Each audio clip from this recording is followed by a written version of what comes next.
What 5 things have you already accomplished that you're proud of? That you've already accomplished that you're proud of. Next question. What do you want in the next 10 years? I want you to make a list of at least 50 items. Now, this is not what you think you can get. This is what you want. If everything fell into place and you could have anything you wanted in the next 10 years, what would that list be? Not something you think you can earn, not something you think you can buy, not something you think you can, finally be so successful you can get. This is what would really do it for you the next 10 years. I want you to make this list. And here's the deal now. I want you to put each item one under the other. Not side by side, but one under the other. And make as long a list as you possibly can in the time I'm going to give you. One underneath the other, because we're going to do some things with this list when you finish, okay? Just start writing now as fast as you can. Abbreviate where you can. Make a longer list. If something's private, put it in code so nobody could figure it out if they got a hold of this list. One underneath the other. As fast as you can write. Just let your dreams, run free here. Not what you think you can get, but what you want. If everything fell into place and you could have whatever you wanted the next 10 years, what would that be? Little things, major things, insignificant things, doesn't matter. Just make the list. Places you want to visit. I've been to a lot of countries, but I got a long list of countries I haven't been to yet. Last year I checked Cyprus off my list. What countries haven't you been to that you'd like to visit the next 10 years? Cities you'd like to visit. I've never been to Venice. I've been around the world and all over Italy, and I've never been to Venice, so it's on my list. I haven't been to Egypt, haven't been to Saudi Arabia. You'd think I've been everywhere, 39 years, not yet. What experiences would you like to have in the next 10 years? Parachute out of an airplane, star in a movie, play in a rock and roll band, win a gold medal in the Olympics, start a new family, try a new sport. What do you want for your children? That's a whole list in itself. Education, places you want to take them. What new skill would you like to learn over the next 10 years? When I started learning new skills at age 25, it changed my life. I learned sales, multiplied my income by 5 first year. I learned how to find good people, recruiting, multiplied my income some more. Learned how to organize, learned how to promote, rewarding people for small steps of progress. I became so good at that, my income went crazy. Maybe you'd like to give seminars, write some books. The next 10 years. Some things right away, within the next year, some on out there. Benevolence goals. Maybe you've got a long list of projects you'd like to support. Now, this is not what you think you can do. This is what you'd really like to do. Mark Hughes had a passion for helping kids that had drug problems. One year he gave $8 million. $8 million. When I first met him, he couldn't give 800. Finally, he could give 8 million. Andrew Carnegie said, I'm going to spend the first half of my life accumulating money, and I'm going to spend the last half of my life giving it all away. That's big time. In the first half of his life, he accumulated $400 million, which back then was a lot of money. Guess what he did the last half of his life? He gave it all away. So keep your list going. What's got you turned on? Maybe you've been turned off until you got here this weekend. I want you to start working on turning your lights on for accomplishments. You can't believe what you can accomplish if you'll just work hard on this list now. It's amazing how adults have, a problem with this, right? Let's see. And kids don't have any problem. They'd be asking for extra sheets of paper by now. Kids say, you mean anything I want the next 10 years? Yes, write it all down. They would go like crazy. A cabin in the mountains, upstairs maid, a cook, a chauffeur. How about your investments, properties? One of my goals was someday to be financially independent. We're going to talk about that a little later. My father convinced me years and years ago that someday I should be debt-free, owe no one anything. My mother and father practiced that. When I inherited the estate, all the lands and the house and the buildings and the things and the cars and everything, guess how much was owing when I inherited it all? 0. Not 1 penny. Everything free. It is a glorious feeling for no one to have a claim on anything you got. Maybe you want to be in the top 10 in wealth. Is Bill Gates still number 1? The top 10 or the top 20? whatever. Maybe you're working on a new invention. Congratulations, someday, who knows? Make a list of your health goals. Got to have a good physical support system over the next 10 years. How healthy do you want to be? Eliminate some illnesses, eliminate some weaknesses. Get strong for competition in the 21st century. One of my goals was to have a residence in each season, for each season. Finally check that off my list. So I could spend winter here and summer here, autumn here and spring here. A residence for each season. An apartment in Manhattan, a ranch in Brazil. What would really do it for you the next 10 years? Some goals for your career, your business. I put a little revenge on my first list. Some of the people that said I couldn't do well, they were on that first list. Couldn't wait to get my new car, drive it up on their lawn and say, oh, pardon me, here's the money to have it fixed. I mean, I had some stuff on my list, something that would give you incredible satisfaction. Old Testament, God says, vengeance is mine, all mine. No wonder he wants it all. It feels so good. If I was God, I'd want it all. What would really do it for you? Some scores to settle, gently but deliberately. My Japanese friend, Toro Ikeda, San Jose, California, put on his first list, a Caucasian gardener. I thought, hey, that's good, Toro. What would do it for you? A hobby you'd like to start. Collecting. New car, become a race driver. I got this neat little motorhome, right? Put the dirt bike on the back, away I go. I'm now putting a fax machine in my motorhome so I can be a little more in touch even when I'm gone. Here's my new mode for the future. In touch and out of reach. That's the new deal. So yes, you can, right? You can contact him, but you can't find him. For a while, he's gone.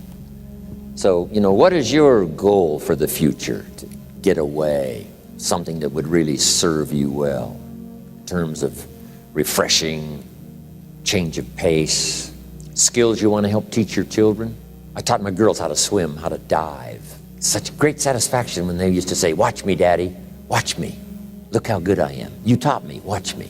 Got a good phrase for you. This is a good one to put in here. All life seems to wish to reward its benefactor. All life wishes to reward its benefactor. If you take especially good care of the flowers, they will bloom especially bright for you. If you teach your children, they will want to show off for you. Daddy, look how good I am. All life takes delight in rewarding its benefactor. What classes would you like to teach? My friend Lydia Colon, who 20 years ago invested $1, now she's a millionaire. One of her specialties is helping young parents do a little marriage counseling, right? Some of those early years, right? 2, 3, 4, 5 years, those early years are pretty tough to get through. What specialty would you like to learn?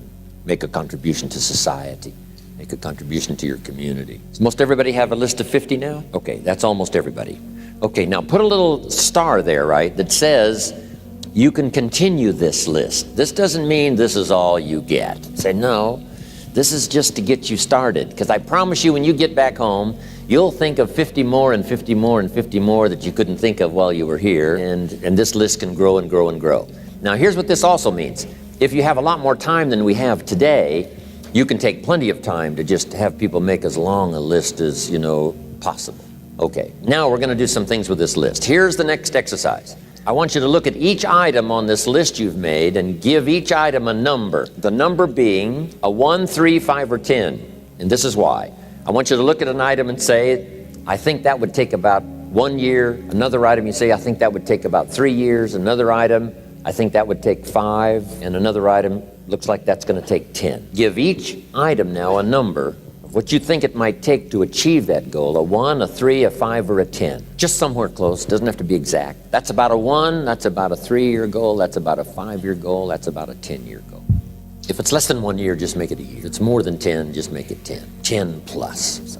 Running a marathon. Now, as soon as you've given each item a number, I want you to now go through and count them. How many 1s, how many 3s, how many 5s, how many 10s? And then just make a little list of those numbers. How many 1s, 3s, 5s, 10s? This is going to be interesting. How many of you had no 10-year goals?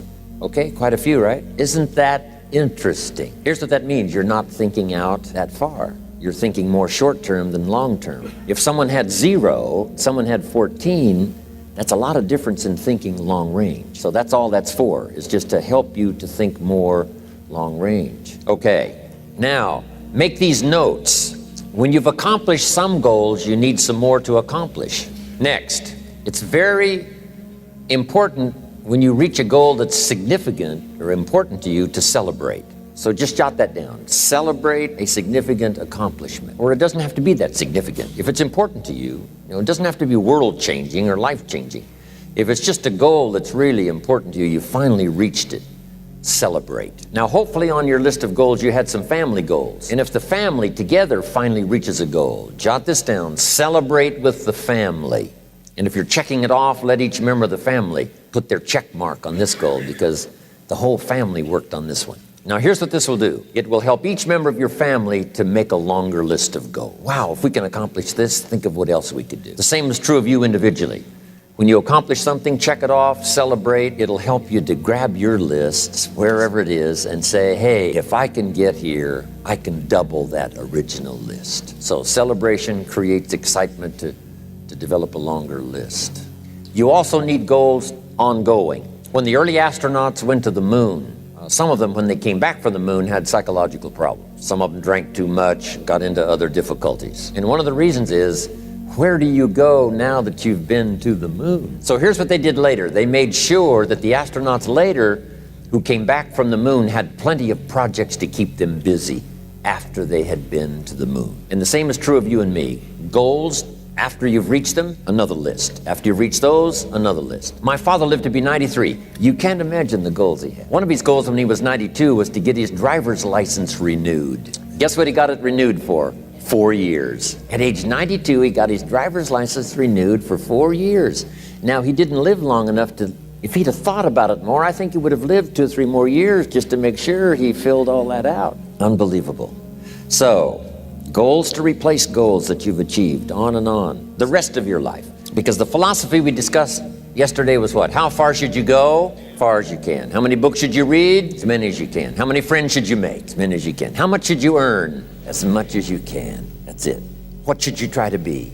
All you possibly can. And that's the purpose of this exercise, is just to stretch you, get you to think, get you to wonder, get you to ponder. I wonder what might be possible. If I could get everything I wanted, what would that be? Now, here's the next exercise. Okay, jot down the question. On your list of one-year goals, which are the 4 most important? So now I want you to go back over your one-year goals and pick out the 4 most important. Now, if you've only got 4 now, this is an easy exercise. But you might add some more to your one-year list if you haven't got enough.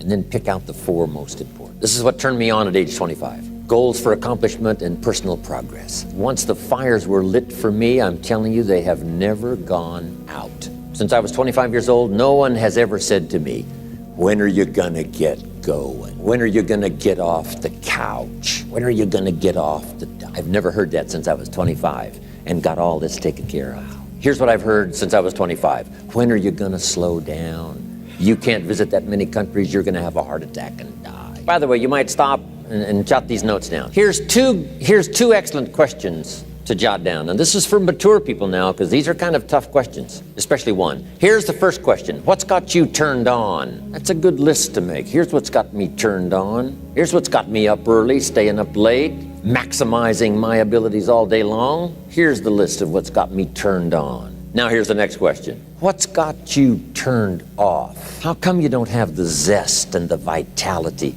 and the appetite for daily accomplishment? I started making a list of the things that had me turned off. And once I got that settled, and then started making a list of what had me turned on and what would turn me on in the future, I'm telling you, my life has never been the same. It was like a revolution, a personal revolution, a 180-degree turn. I can't say it strong enough. It's easy to get lazy in designing the day and designing the year and designing the future and designing what you want to accomplish and just cross your fingers and hope it'll all work out, that the favorable winds will blow it all your way. I'm telling you, it's not going to happen. So this is the part of the exercise. It's just, buckling down, making this list. And you got to continue this long after we've, turned out the lights and we've all gone home. Keep this up. And one of the best ways to keep it up, I've already covered yesterday, is what? Teach it. Key is to teach it. Jan was right. You don't need recognition. Just go give everybody you can think of that deserves it recognition. And your own self-satisfaction is recognition enough. If they never put a crown on your head, who cares? Okay, the 4 most important one-year goals. Have you got those identified? Okay, now here's the next exercise. This will take now just a little bit of time. And the question is why? Why are those 4 goals important to you? Because the why is very important, and I'm going to give you some notes on that a little bit later. So just start a little paragraph, why those 4 goals are important to you. And then we'll put a little star there that says, continue this later. This is a good question to ask kids. Kids say, here's what I'd like to have, and you say, why is that? And if they can start describing the why. So now make these notes. Put a little star there now, and that star means that, you can add to it later. So make these notes now. Here's the first one. When the why gets stronger, the how gets easier. When the why gets big, powerful, strong, how seems to be so much easier. Without a strong enough why, the how seems to be too difficult almost to accomplish. Say, how do you manage your time? Hey, if you had strong and powerful enough goals, you'd figure out how to manage your time. You'd get a book on the subject. You'd do something to manage your time if it was worth it. If it's not worth it, why would you bother studying the art of managing your time if it really doesn't matter? But if it really mattered in the accomplishment of your goals and why you wish to accomplish them, see, you can do anything. You can get up any hour, read any book, take any class, make any change, develop any skill, do any discipline. I mean, you can do it all. When this how and the why, or when the why starts to grow, the how gets simple. Excellent question to ask children. Why? What for? Little note. Maybe one of your goals was to have $1 million home on the hill overlooking Snake River Valley. That'd be a good goal. $1 million home. Here's the next question. What for? What for? I mean, a house is a house is a house with bricks and wood and walls and roof. Key, yes, $1 million home. That'd be wonderful, but what for? So now jot this down. Purpose is stronger than object. The object would be the house, and that'll pull. That's a worthy goal to go for, the object of the house. But here's a stronger goal, the purpose for the $1 million home. You say, well, it'll be the centerpiece of all the family's activity with all kinds of unique people coming and going and the influence and things will be happening in this place. See, now we're getting somewhere. So if you got that line, it's one of my best for the whole day. Purpose is stronger than object. It's okay to have plenty of objects to go for on your goal list. But always keep asking yourself the question, and sometimes it's good to just write it out. Here's why I want this money. Here's why I want this place. Here's why. And you start developing those reasons. And I'm telling you now, this starts to become incredibly powerful. Now here's some more notes. Some of your goals should be personal development. The person you wish to become. Develop skills that make you attractive to the marketplace. Develop the temperament and the attitude that makes you attractive to the business world. The attitude and the temperament that makes you a splendid father, studying the art. Because here's what's important. It's not what you get that makes you valuable. It's what you become that makes you valuable. I keep saying this year after year for the last 39 years publicly. It's the person you become. The idea of becoming an attractive person, a skillful person, a good friend, a good colleague, a good partner, a good member of the round table, a contributor. See, that's the key, the person you become. Okay, now here's the next exercise. Isn't this good stuff? I mean, I'm telling you, this stuff changed my life, altered the course of my life, from milking cows to sitting on this stool. Incredible. What a journey. And part of the explosive stimulation started when I met Earl Schoaf, and he asked me, have you got a list of goals? And I said, no. And he said, then I can guess your bank balance. I thought, whoa. I immediately started studying the art and the accomplishments of it helped to change my life. Now, here's the next exercise. I want you to look now at the whole list that you've written and the exercises we've done. Now I want you to answer this question. What kind of person must I become to achieve all I want? And I'll give you time to write that down now. What kind of person must I become to achieve all I want? Now we've got two things working. What you become helps you to achieve, and what you achieve helps you to become. And the more you become, the more you can achieve, and the more you achieve, the more you can become. Who knows which affects the other the most? So now just write this exercise. Start with a few sentences We won't have time for you to, take a lot of time, but just start with a few sentences. Your concept of the person you think you must become to achieve what you want. This is time for a little truth here. Maybe you need to become much wiser than you are at the moment. You need to become stronger. You need to have better health. Maybe you need a little coaching to really become the person I want to become. I'm going to have some coaching. Physical coaching, spiritual coaching, developing skills coaching. To be the influence you want to be, you got to build an incredible reputation. What kind of person must I be to attract all that I want in my life and the people that I want and the opportunities that I want? When you knock on the door and opportunity opens, you must stand there as a very attractive person,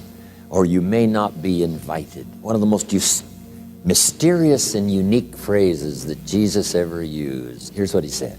I stand at the door and knock. And if you opened the door, would you probably invite him in? This extraordinary person.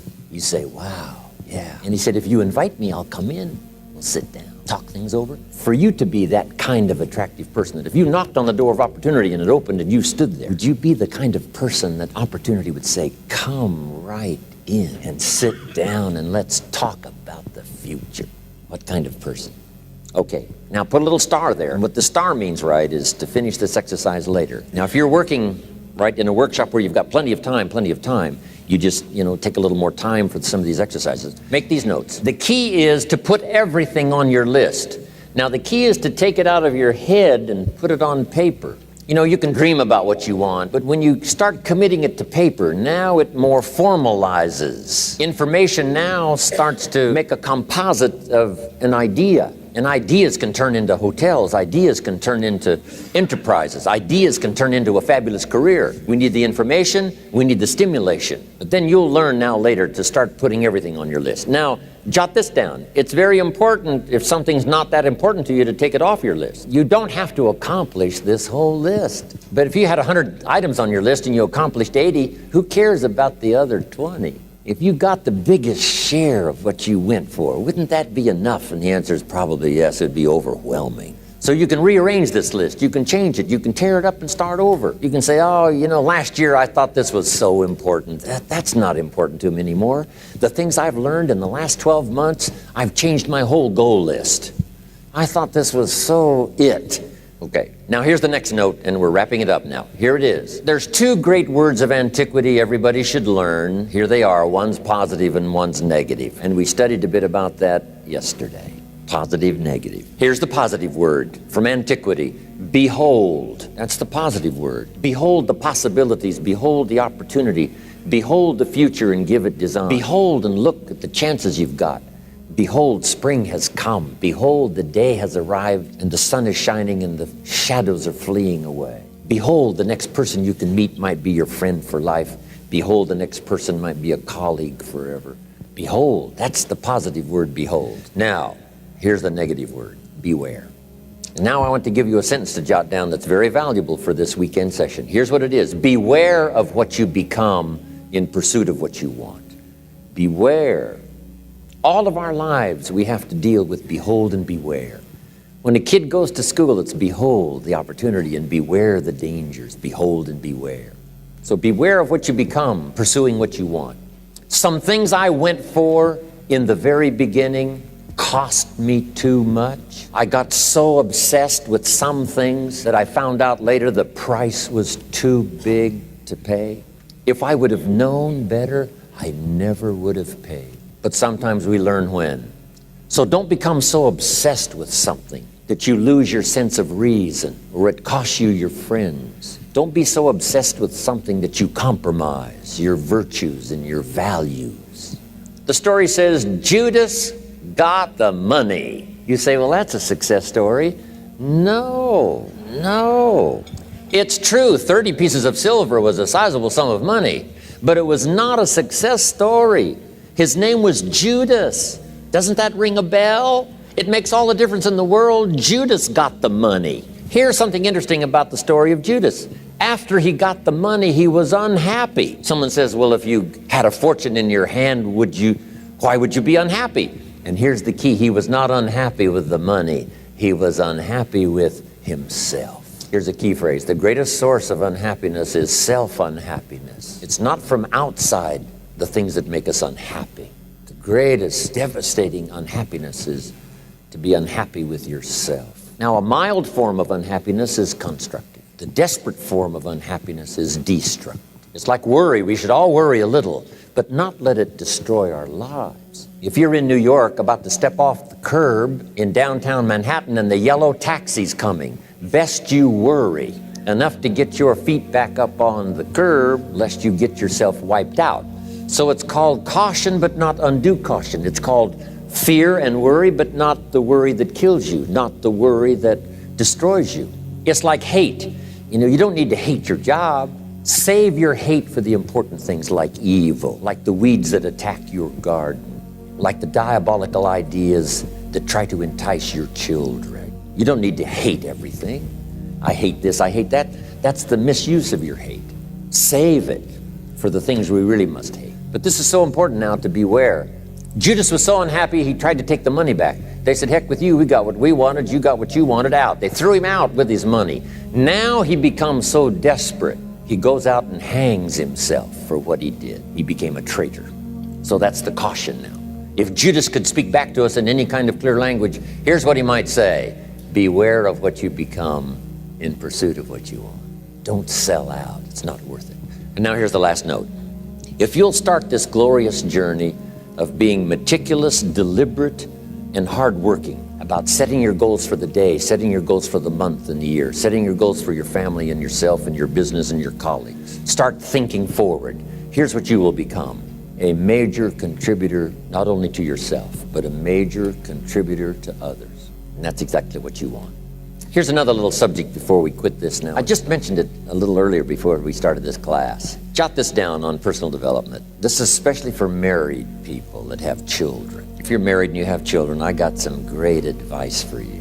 Here's the best I can give you. I'm not a counselor, but this is great stuff. Here's number one. If the parents are okay, the kids are okay. Chances are high, odds are high. If the parents are okay, the kids are okay. Your own self-development is the best contribution you can give to your children. Not self-sacrifice, self-development and contribution. Self-sacrifice usually earns contempt. Self-development and self-investment earns respect. I used to use the old phrase, I'll take care of you, you take care of me.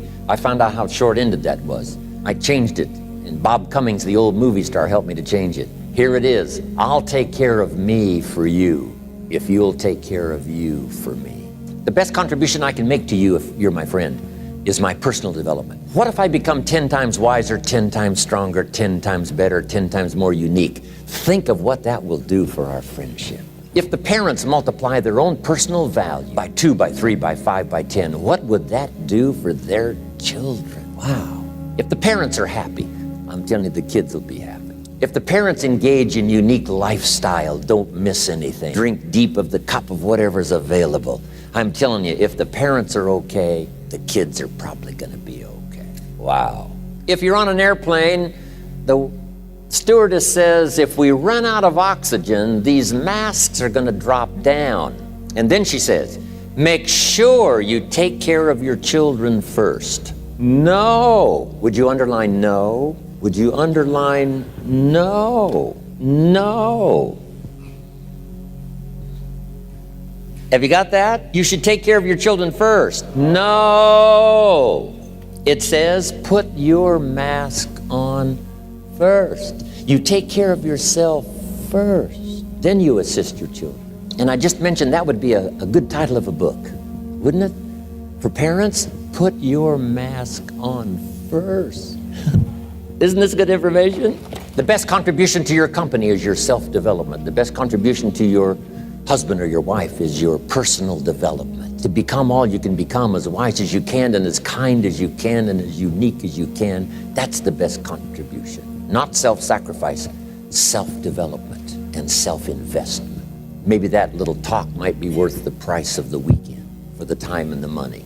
It was helpful for me. Here's one more on that. With your family or whatever decisions you have to make, if you've made the decision, best decision you can, but it's going to cause some pain, here's what you must learn to do. Accept the pain, but not the guilt. There's part of our head sometimes that tries to make us feel guilty. if we've made a decision that's been painful, not just for us, but maybe even for other people. But it had to be made. So here's the key: to accept the pain, but not the guilt. Because it's not pain that destroys you. Isn't that goal-setting session fantastic? I mean, this is life-changing stuff.